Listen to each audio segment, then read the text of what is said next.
Hello les riders, j'espère que vous allez bien, c'est Chris et vous êtes sur LMDC 2.0. Dans cette vidéo les amis, j'ai eu l'occasion de tester une trottinette qu'on m'a envoyée il n'y a pas très longtemps, la Awesome K20, une trottinette compacte dans les 400 €, mais qui pourtant propose des prestations assez complètes. On va voir un petit peu ce qu'elle a dans le ventre tout au long de cette vidéo, mais d'abord je tenais à remercier Geekbuying et Awesome qui m'ont permis de tester cette trottinette pour que je puisse réaliser cette vidéo. Par souci de transparence, je tenais à vous indiquer que je ne suis absolument pas payé pour faire cette vidéo, je suis libre de dire absolument ce que je pense et ça c'est très important pour moi. J'ai reçu la trottinette gratuitement et si jamais vous êtes intéressé, j'ai un lien affilié avec un petit code promo. Allez, il est temps de commencer le test et on va démarrer par l'unboxing. Donc comme d'habitude avec Awesome, la trottinette est très bien protégée. Le carton, le polystyrène, des blisters de partout, bref, la trottinette est très bien maintenue. Et en ce qui concerne le montage, là encore c'est très facile et très rapide. Il suffira simplement de déplier la trottinette, de positionner le guidon, 4 vis uniquement à installer, de positionner ensuite l'écran, 2 vis à positionner cette fois-ci, et d'ajouter l'éclairage avant. De connecter bien évidemment au câblage déjà existant sur la trotte. Et voilà, tout est maintenant prêt à être utilisé. À l'intérieur du carton, vous allez retrouver l'indispensable comme d'habitude avec le manuel d'utilisation, la carte NFC pour pouvoir démarrer facilement votre trottinette, sachant que vous avez aussi 2 badges NFC en plus de cette carte, le chargeur bien évidemment de cette trottinette, des outils, enfin bref, vous avez vraiment l'indispensable, on va pas s'attarder là-dessus et je vous propose tout de suite de regarder d'un petit peu plus près à quoi ressemble cette trottinette. Je vous propose de vous rapprocher d'un petit peu plus près de la Awesome K20. Donc on reconnaît tout de suite que c'est une Awesome avec le coloris, ce gris anthracite combiné à ces petites touches de jaune orangé, vraiment très reconnaissable chez Awesome. On va commencer par la partie basse de la trottinette avec les pneumatiques. Donc on a ici des pneus qui sont typés route, ils sont vraiment tout lisses. Ce sont des pneus tubeless, donc ça c'est très bien pour limiter les crevaisons. On va avoir des dimensions qui sont de 10 pouces par 2,50. Juste à côté, vous allez retrouver des freins à disque mécaniques avec des disques ventilés juste ici. Un peu plus haut, le garde-boue avant. Une paire de suspensions, alors elles ne sont pas réglables à l'avant. Vous avez le système de fermeture, mais on y reviendra juste après. De l'autre côté, on va retrouver le port de charge qui est protégé, donc ça c'est plutôt bien, un peu comme toutes les autres trottinettes Awesome. Au niveau du deck, on va retrouver donc 2 liserés lumineux que vous pouvez bien évidemment activer ou désactiver de chaque côté. La béquille juste en dessous qui est largement assez robuste pour supporter le poids de la trottinette. On retrouve le branding forcément Awesome juste là sur le deck.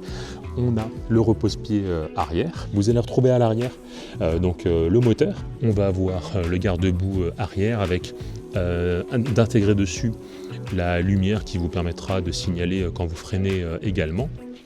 De l'autre côté, pareil, vous retrouvez disque de frein et le ressort juste là, qui va pouvoir être réglable sur la compression. Ce que j'aime beaucoup sur les modèles, c'est que vous avez des protections pour les câblages, ces espèces de stries qui vont enrouler les câbles et les protéger, donc ça c'est très très bien. Si on remonte au niveau de la colonne de direction, on retrouve là encore le branding Awesome, le petit crochet qui vous permettra de transporter plus facilement la trottinette quand elle est pliée. De l'autre côté, le phare avant, donc largement suffisant pour éclairer, mais je vous montrerai ça un peu plus loin dans la vidéo. Et on va passer un petit peu au poste de pilotage avec le guidon, donc très très large, on a l'impression d'avoir un guidon de vélo, de VTT. De chaque côté, vous allez retrouver les clignotants, des poignées ergonomiques pour reposer un petit peu vos poignets. Sur la partie gauche, au niveau des contrôles et des commandes, vous allez avoir le commodo pour vos clignotants, le klaxon ici type scooter. Sur l'autre côté, donc vous allez retrouver pareil l'embout clignotant, poignée ergonomique. On va avoir une gâchette d'accélération au pouce. Vous allez retrouver donc des commandes avec le plus et le moins pour naviguer dans les menus, le bouton pour mettre en route la trottinette, et puis là encore, quand vous allez maintenir ou appuyer 2 fois rapidement sur les commandes, vous allez pouvoir déclencher des fonctions supplémentaires comme allumer ou désactiver le liseré bleu de chaque côté du deck, allumer les feux et lancer, on va dire, le mode piéton. Donc voilà, là vous avez l'écran qui est le même que les trottinettes Awesome que j'ai testées auparavant et les leviers de frein que vous avez de chaque côté. Donc après, comme je vous l'ai dit, c'est une histoire de goût, mais quand vous la regardez, elle a un petit style plutôt sympa, je trouve. En termes de charge, bien évidemment, vous avez le chargeur de fourni, c'est un chargeur de 54,6 volts en 2 ampères. Sachez qu'il faudra compter 9 heures pour recharger complètement les 864 Wh de cette batterie. Gros point positif, c'est l'emplacement du port de charge qui est en plus protégé. Ça, c'est assez pratique. La Awesome K20 est une trottinette relativement compacte, je vous ai affiché ses dimensions à l'écran. Niveau poids, il faut compter 25,5 kg, donc vous pourrez bien sûr la porter et la transporter dans les escaliers. Maintenant, si vous devez faire cette opération plusieurs fois par jour, croyez-moi, vos cuisses ne vont pas forcément apprécier. Malgré sa compacité, vous aurez la place de positionner vos pieds sur le deck, comptez 18,5 cm de large sur 60 cm de long en comptant le repose-pied.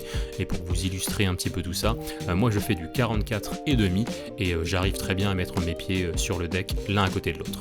En termes de dimension pour le guidon, comptez 72 cm, donc c'est vraiment très grand, c'est quasi le guidon d'un vélo. Autant sur la route vous serez très stable dessus, autant si chez vous vous avez des couloirs assez étroits pour déplacer votre trottinette, vous aurez certainement besoin de faire pas mal de manœuvres. C'est un système qui n'est pas inconnu puisque c'est exactement le même système que la Gozul 2 Pro que j'ai pu tester sur la chaîne. Un système de pliage sécurisé en 2 points. Le premier niveau permet de libérer le levier et le second niveau permet de libérer la potence. Donc l'avantage c'est que vous avez vraiment un excellent maintien, il n'y a pas de jeu dans la colonne de direction. Et l'autre avantage c'est que c'est surtout très rapide au quotidien. Donc pour un usage mixte, transport en commun plus route, vous ne perdez pas de temps à déplier et plier la trottinette.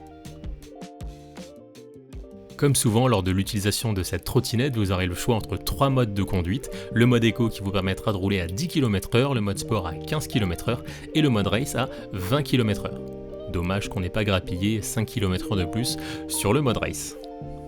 En fonction du mode de conduite que vous allez choisir, vous n'aurez forcément pas la même accélération, la même puissance au démarrage.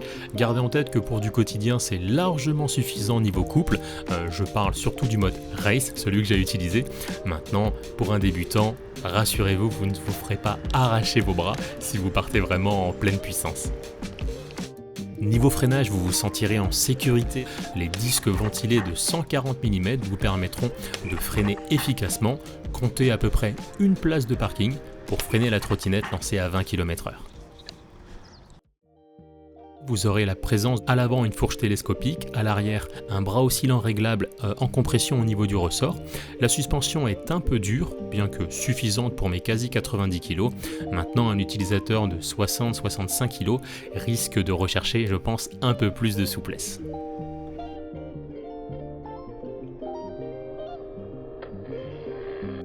En termes de maniabilité, la K20 s'en tire vraiment très bien.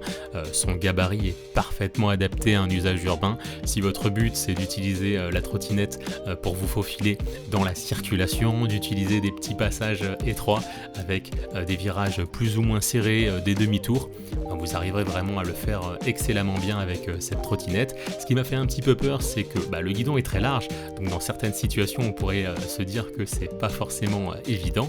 Donc attention au rétroviseur si jamais vous utilisez la trottinette sur la route. Maintenant, sur tous les autres usages, vous arriverez parfaitement bien à la piloter.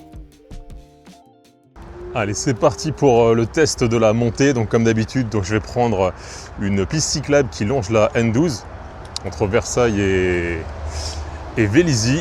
Et on voit déjà... Ouais, allez, c'est bon. Donc on va voir... Ouais, je suis déjà à 20 km/h, donc... Mais clairement... ça monte, hein. Ça monte. Malgré mes 90 kg, on est largement tracté sur cette petite montée. Donc le test de montée est validé.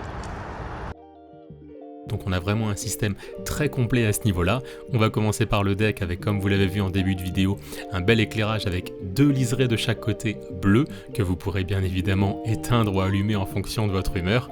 Au niveau de la colonne de direction, vous allez retrouver l'éclairage frontal, largement assez puissant, aussi bien pour être vu que pour voir dans la pénombre, si jamais vous utilisez la trottinette de nuit. Là où il faudra faire attention, c'est de bien régler l'inclinaison du faisceau, parce que vous pouvez bien sûr éblouir les autres usagers de la route. En ce qui concerne la lumière arrière, donc vous avez au niveau du garde-boue un feu qui fera aussi office de feu stop, pleinement en accord avec la législation. Donc si vous freinez, vous aurez une intensité qui sera forcément plus élevée pour indiquer que vous êtes en train de ralentir. Au niveau du guidon, vous allez retrouver de chaque côté 2 clignotants. Alors l'avantage, c'est comme le guidon est très grand, 72 cm, vous serez visible aussi bien de face que de dos. J'avais un petit peu peur que de dos on masque un petit peu les clignotants, mais au final, comme je le vois sur les images, on est quand même visible. Alors attention, si jamais vous êtes un utilisateur peut-être un peu plus petit et que les coudes se trouvent vraiment dans l'alignement du guidon, mais en soi, moi je suis pas très grand et c'est visible. Je déplore peut-être qu'on n'ait pas un rappel au niveau des liserés lumineux au niveau du deck, ça aurait pu être très sympa. Et rien à voir avec les lumières, mais je vous montre un petit peu comment sonne le klaxon. Une chose est sûre, c'est qu'on vous entendra convenablement. On passe maintenant au test d'autonomie réelle. J'aime beaucoup tester moi-même l'autonomie annoncée par les constructeurs, puisque souvent on a des conditions qui sont idéales. Là dans notre cas, c'est un utilisateur de 75 kg, une vitesse constante de 15 km/h, une température comprise entre 20 à 25 degrés. Très peu ou quasiment pas de vent et des routes vraiment extrêmement lisses. Donc moi je vais utiliser des conditions un petit peu plus dures, forcément je suis plus lourd, la route ne sera pas forcément toute lisse, on va rouler à 20 km/h, le max proposé en mode bridé de la trottinette, et puis on voit tout de suite ce que ça donne. C'est parti. Bon allez, c'est parti pour le test d'autonomie. Donc là vous voyez, première charge depuis que j'ai reçu la trottinette, on est à 0 km, chargé à 100%. Et puis c'est parti, on va voir ce que ça donne. Donc le seul réglage que j'ai fait sur la trottinette, c'est que j'ai désactivé le zéro start. Enfin j'ai activé le zéro start pour que ce soit quand même plus facile et plus confortable. Et là on va la laisser vraiment complètement d'origine. Et de base, elle est bloquée à 20 km/h. Donc du coup on va faire le test à 20 km/h. J'aurais bien aimé le faire à 25 pour le coup, mais bon. On va dire que par défaut, elle est à 20, donc on va faire le test à 20. Ça nous donnera déjà une petite idée et de voir combien de kilomètres on est capable de faire, sachant que je vous donne quelques petites infos. Je dois être aux alentours des 90 kg. Voilà, on va être tout le temps à 20 au max pour le coup. Et puis on va voir un petit peu ce que ça donne. Alors voilà, petit point autonomie, donc les 10 premiers kilomètres viennent d'être réalisés. Et voilà, la trottinette se comporte plutôt bien, elle est vraiment très stable, le guidon très large. Alors, je viens d'atteindre les 20 km, il me reste combien? 3 barres de batterie. Ça a pas mal soufflé niveau vent, donc je pense que ça peut jouer un petit peu bien sûr sur l'autonomie restante. Nouveau point autonomie, donc on est à 30 km. Je viens de passer les 30 km, pas de perte de puissance, toujours à 20. Encore un peu de vent tout à l'heure, mais ça s'est un petit peu calmé. Et il reste 2 barres de batterie. Je suis sur la dernière barre et ça clignote. Et j'ai parcouru 34 km pour le moment. Donc voilà, pour l'instant 19-20, pas de perte de puissance toujours, donc c'est plutôt cool. Malgré le fait que le terrain soit vraiment pas très clean. Alors, j'ai réussi à atteindre les 40 km. Et là, je sens une baisse de puissance. Donc là, je plafonne à 18. Donc je parviens plus à atteindre les 20, mais 18. Mais ça va encore pour l'instant, mais ouais, ça tient, 40 km alors que ça clignotait tout à l'heure à 34. Ouais, il y a 15 km/h, 42, 14. Ouais, bon, on va arrêter d'accélérer, on va pas puiser dans les réserves. Donc au final, 42 km, c'est plutôt pas mal pour une trottinette de ce gabarit-là, pour le poids que je fais, 90 kg, et sachant que comme vous pouvez le voir, j'ai vraiment roulé sur une piste pas clean, donc il y a même moyen de faire mieux, mais au final, 42 bornes. Voilà. Je vous montre tout de suite comment débrider la Awesome K20, vous allez voir c'est super facile, alors j'insiste sur voie privée uniquement bien évidemment. On commence par allumer la trottinette, Je vais essayer de vous le montrer en même temps avec une seule main, ça devrait être jouable. Donc je positionne le badge NFC. Donc une fois que la trottinette est allumée, donc c'est très simple, il suffit simplement d'appuyer sur le frein avant et en même temps de maintenir le bouton moins, donc le bouton qui est tout en bas. Donc j'appuie sur le frein, je maintiens le bouton moins et j'attends que sur l'écran il y ait marqué SPB. Donc on attend quelques secondes, normalement c'est entre 5 et 10 secondes, vous allez avoir l'inscription SPB, voilà. Une fois que ça c'est fait, vous avez 4 petits tirets, c'est pour saisir un code. Et là le code c'est très simple, c'est 4 x 1. Donc pour sélectionner le code, vous appuyez sur le bouton plus pour augmenter les chiffres et vous appuyez sur le bouton du milieu, donc le bouton power pour valider. Ça va passer sur le cran d'après. Donc je répète l'opération, 1, je valide, je rappuie sur 1, je valide, et le dernier, 1, je valide. Donc là, je maintiens quelques secondes le bouton power, et là, je suis débridé. De toute façon, on va le voir tout de suite. On va se mettre directement en mode race. Et là, vous voyez que je dépasse bien évidemment les 25 km/h. Pour revenir rapidement sur le bridage, si jamais voilà, vous êtes sur voie privée, vous allez retourner sur la circulation, c'est bien pensé. Il suffit simplement d'appuyer sur le frein, donc je vous montre ça également en gros plan. Donc j'appuie sur le frein et j'appuie 5 fois de suite sur le bouton moins. Vous allez voir SPB apparaître et là, eh ben, je suis de nouveau bridé. Donc c'est une manip assez cool et assez pratique.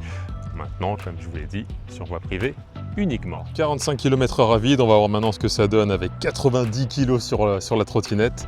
C'est parti! Ça monte quand même bien, hein. 20, 25, 30, allez, 36, 38, 39, 40, 41 et j'arrive au bout de la piste. Donc ouais, en soi à 41 ok. Ensuite on va réessayer un peu une fois, mais ensuite ça a du mal à monter quand il y a du poids sur la trottinette. On va refaire un petit test pour voir quelle vitesse on peut atteindre. C'est reparti. Hop hop. 41, est-ce qu'on dépasse les 41, 42, 43. Donc je pense qu'on atteint les 45, c'est juste que ça met un petit peu de temps à monter. Donc non, c'est pas mal, hein. C'est pas mal du tout. Avec 90 kg sur la machine, bah, elle s'en sort plutôt bien, hein. Bon les amis, comme d'habitude, je vous donne mes points positifs et mes points négatifs. Donc sur la Awesome K20, donc la version que j'ai, c'est la simple moteur. Et clairement, bah, c'est une très bonne trotte, elle fait le job. J'aime beaucoup son gabarit, gabarit compact comme ça, c'est top. Un peu passe-partout, même si elle a un guidon très large. Donc ça, on pourrait le mettre dans les points positifs. Mais moi, je vais le mettre dans les points négatifs parce que c'est cool, elle est compacte. On a un guidon qui est aussi large qu'un guidon de VTT, mais ouais, j'aurais peut-être préféré un guidon un peu plus petit. Maintenant, voilà, elle est stable, ça on ne peut pas lui reprocher. Ouais, je peux lâcher une main facilement, elle fait le job, elle est très facile à conduire, donc honnêtement, rien à dire par rapport à ça. C'est pas une trottinette qui va être joueuse, mais en tout cas, elle a assez de couple pour pouvoir voilà, parcourir des trajets du quotidien, aller au travail, aller en cours. Ça fait le job. Son autonomie par rapport à son gabarit est clairement très bonne. Donc non, franchement, c'est une très très bonne trotte. Les points négatifs, alors ce que j'aime un petit peu moins, bon ça c'est propre à toutes les trottinettes de chez Awesome, c'est son écran qui n'est pas très lumineux. Donc même si on a 3 modes de réglage, moi je suis toujours sur le niveau 3. Et en plein soleil, je trouve que la luminosité n'est pas incroyable. Voilà. Après, ce que je vais un petit peu moins aimer, c'est le fait qu'elle soit bridée à 20 km/h. Donc je pense que c'est une trotte qui conviendra très bien. Alors je ne veux pas vous dire de bêtises, mais je crois que c'est au Royaume-Uni où la législation du coup bloque à 20. Mais nous en France, on est limité à 25. Donc c'est dommage de ne pas être limité à 25. Parce que pour pouvoir rouler à 25, ça va vous obliger à débrider la trottinette, donc Si on veut être dans les clous, dans la législation, être correctement assuré, c'est dommage, quoi. On est limité à 20. Donc voilà, pour quelqu'un qui débute, quelqu'un qui ne recherche pas de la vitesse, c'est très bien. Pour tous les autres, non, 20 c'est clairement insuffisant pour moi. Maintenant, comme je vous l'ai dit, le gros point positif, c'est que elle est débridable assez facilement. Donc si vous voulez passer bien évidemment de la voie publique à une voie privée, on peut le faire très très facilement et ça c'est un excellent point pour le coup. Donc voilà, c'est pour résumer une trottinette qui fait le job, qui saura satisfaire les débutants, mais qui sera trop limitée pour quelqu'un d'expérimenté ou qui cherche une trotte un peu plus péchue, bien évidemment si vous restez en mode bridé. Au final, cette Awesome K20 s'en sort plutôt bien. Pour son placement dans la gamme, c'est assez intéressant. 409 €, c'est bien placé, sachant qu'en plus, si vous utilisez mon code promo, vous passerez sous la barre symbolique des 400 €. Mais voilà, une trottinette compacte avec une bonne autonomie, une puissance qui n'a pas à rougir. 1100 watts en crête quand on en a besoin pour le quotidien, c'est largement suffisant. Des pneus tubeless, elle est toute suspendue, des freins mécaniques à l'avant et à l'arrière, un déverrouillage NFC, ça aussi c'est du confort. Donc honnêtement, elle s'en tire très très bien. Les petits points négatifs, un écran qui gagnerait en luminosité et une résistance à l'eau qui serait supérieure et ça serait vraiment génial. Ce que je vous ai annoncé juste avant avec le point négatif du bridage à 20 km/h, sachez que finalement on a la possibilité de la bloquer à 25 pour qu'elle soit vraiment adaptée à un usage en France, mais je vous ferai une vidéo très prochainement sur la chaîne à ce sujet-là. Voilà, écoutez, j'espère que cette vidéo vous aura plu. Si c'est le cas, n'hésitez pas à la liker, à la partager, à la commenter, ça fait très plaisir et ça aide énormément pour le référencement. Et puis écoutez, je vous dis à très bientôt pour une nouvelle vidéo qui a peut-être rien à voir avec celle-là. Allez, ciao!